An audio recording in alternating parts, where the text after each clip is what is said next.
Balita Nationwide. Ang palasyo naman mga kabrigada, ikinagalak ang pag-alis ng Pilipinas sa high-risk list ng European Union. Mula sa Malacanang, Brigada Maricar Sargan, ibrigada mo! Brigada Live Report. Ikinatuwa ng Malacanang ang desisyon ng European Union na alisin ang Pilipinas sa high-risk list ng mga bansang pinagdududahan sa money laundering at terrorism financing.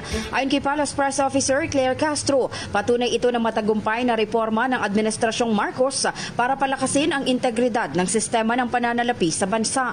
Batay sa ulat ng Bangko Sentral ng Pilipinas, ang hakbang ng EU ay kumpirmasyon na epektibo ang mga inilatag na safeguards laban sa financial crimes, bagay na nagbibigay ng bagong sigla sa tiwala ng mga foreign investors.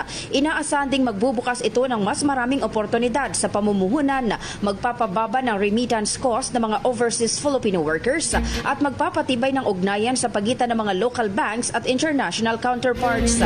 Opisyal na tinanggal ng EU ang Pilipinas sa high-risk list noong June 10, 2025 matapos kilalanin ang mga reforma at pagsasara sa mga technical gaps na una nang itinuro ng Financial Action Task Force.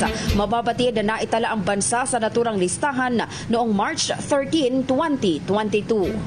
In the heart of changing lives, ako si Brigada Maricar Sargan ng 105.1 Brigada News FM Manila, The Music and News Authority. Bago Brigada Balita. Ang bahaging ito ay hatid sa atin ng Guard C Plus with Zinc Capsule. Always protektado ang kalusugan.